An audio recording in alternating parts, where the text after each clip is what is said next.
প্রধানমন্ত্রীর চীন সফরে আলোচনা হবে মুক্ত বাণিজ্য চুক্তি নিয়েও। শুল্ক মুক্ত সুবিধা বাতিল হলে বিপাকে পড়বেন বাংলাদেশের ব্যবসায়ীরা। সুইচ টিপে দেশ পরিবর্তন অসম্ভব, দায়িত্ব নিয়ে প্রথম ভাষণে বললেন নতুন ব্রিটিশ প্রধানমন্ত্রী। প্রতিটি সেক্টরকে ঢেলে সাজানোর ঘোষণা। দেখছিলেন সংবাদ শিরোনাম, এবারে বিস্তারিত। প্রধানমন্ত্রীর আসন্ন চীন সফরে তিস্তা প্রকল্প আলোচনার কেন্দ্রে থাকলেও দেশটির সাথে মুক্ত বাণিজ্য চুক্তি বা এফটিএ হবার বিষয়ে আলোচনা আছে। বিশ্লেষকরা বলছেন, চীনের পণ্য প্রতিযোগিতার সক্ষমতা থাকায় এফটিএ চুক্তি বাংলাদেশি ব্যবসায়ীদের ক্ষতির মুখে ফেলবে। তাই এলডিসি উত্তরণের পরও দেশটিতে শুল্ক মুক্ত সুবিধা বহালে দ্বিপক্ষীয় চুক্তিতেই গুরুত্ব দিচ্ছেন বিশ্লেষকরা। গোলাম মইনুল হাসানের রিপোর্ট। ৮ জুলাই 4 দিনের সফরে প্রধানমন্ত্রী শেখ হাসিনা চীনে যাচ্ছেন। প্রধানমন্ত্রীর সফরের রাজনৈতিক ইস্যুর বাইরে অর্থনৈতিক লাভের আশা করছেন ব্যবসায়ীরা। বিশেষ করে পাহাড় সমান বাণিজ্য ঘাটতি কমানো, চীনা মুদ্রা ব্যবসায়িক লেনদেন নিষ্পত্তির বিষয়ে কার্যকর উদ্যোগের আশা তাদের। আমরা এক্সপেক্ট করছি যে আমাদের উভয় পক্ষের মধ্যে যে বাণিজ্য আছে সেটা সিগনিফিক্যান্ট হারে বাড়বে। আমরা এক্সপেক্ট করছি চীনের বিনিয়োগ বাংলাদেশে খুব ডাইভার্সিফাইড সেক্টরে আসবে এবং সেটা খুব তাড়াতাড়ি দৃশ্যমান হবে। অর্থনৈতিক উন্নয়নে চাইনিজ যে সহযোগিতাটা, সেই বিষয়ে তো সরকার আলোচনা করবে অবশ্যই। এখানে দুই ধরনের জিনিস আছে, একটা হচ্ছে যে প্রকল্প বাস্তবায়নে আর্থিক সহায়তা, আরেকটা হচ্ছে ট্রেড ফাইন্যান্সিং আর্থিক সহায়তা।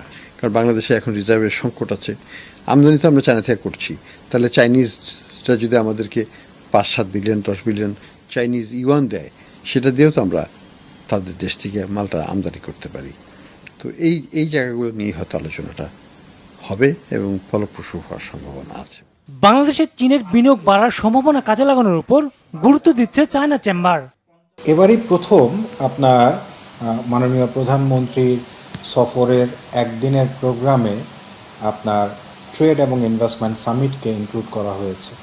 Bangladesh China chamber of commerce and industries, Bangladeshi security exchange commission, Bangladesh investment development authority, দুই দেশের দূতাবাস এবং চায়নাতে আমাদের যে কাউন্টার পার্ট আছে সিসিপিআইটি এবং সিসিওআইসি, বাণিজ্য এবং বিনিয়োগ বিষয়ক একটি বিশেষ সেমিনার এবং সামিট অর্গানাইজ করতে যাচ্ছে ওখানে, যেটা ইনঅগ্রেট করবেন আমাদের মাননীয় প্রধানমন্ত্রী। এরই মধ্যে বাণিজ্য মন্ত্রণালয় জানিয়েছে, প্রধানমন্ত্রীর সফরে মুক্ত বাণিজ্য চুক্তি গুরুত্ব পাচ্ছে। যদিও অর্থনীতিবিদরা বলছেন এই চুক্তিতে বাংলাদেশের লাভ হবে না। এফটিএ কিভাবে করবে বাংলাদেশের সাথে চায়না? আমাদের দেশে 150% 100% ডিউটি দিয়েও Chinese product is highly competitive. এখন আমি যদি আমার এটা ফ্রি করে দিই, তাহলে পৃথিবীর অন্য কোনো দেশ থেকে আর কোনো কিছু আসতে পারবে না। চাইনিজ প্রোডাক্ট আরও ডমিনেন্ট হয়ে যাবে। প্রেফারেন্সিয়াল ট্রেড এগ্রিমেন্টের দরকার আছে।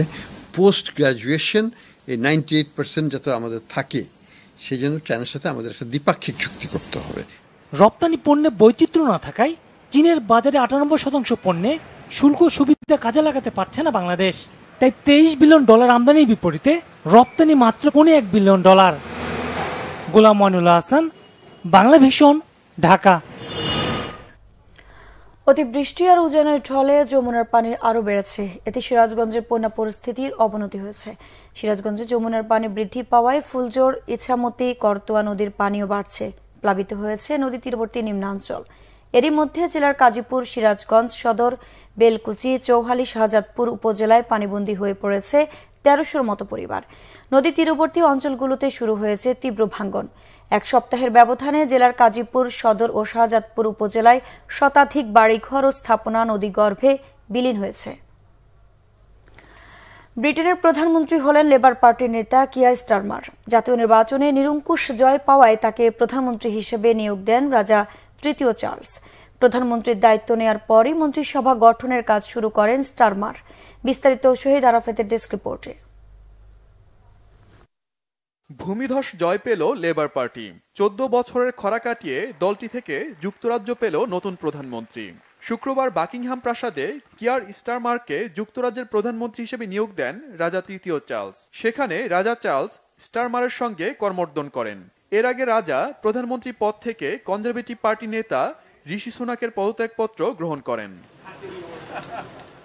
এদিকে প্রধানমন্ত্রী হিসেবে নিয়োগ পেয়েই স্টারমার জনগণের সুচিন্তিত সিদ্ধান্তের প্রশংসা করেন। তারা যুক্তরাজ্যের পরিবর্তন এবং সেবামূলক রাজনীতির জন্য ভোট দিয়েছেন বলে মন্তব্য করেন তিনি। এছাড়া কিয়ার বলেন, কোনো দেশকে পরিবর্তন করা সুইচ টেপার মতো বিষয় নয়, এর জন্য সময় প্রয়োজন। তবে পরিবর্তনের জন্য অবিলম্বে কাজ শুরু করবে তার সরকার। যুক্তরাজ্যের প্রধানমন্ত্রী হওয়ার আগে কিয়ারকে পাড়ি দিতে হয়েছে দীর্ঘ পথ। 1962 সালে লন্ডনে জন্ম নেন তিনি। 16 বছর বয়সে লেবার পার্টির স্থানীয় যুব শাখায় যোগ দেন কিয়ার স্টারমার। তিনি প্রথমবার সংসদে যান 2015 সালে। 2019 সালের সাধারণ নির্বাচনের পর লেবার পার্টির নেতা হওয়ার সুযোগ পান sir Keir Starmer. Shahid Arafat, Bangla vision news desk.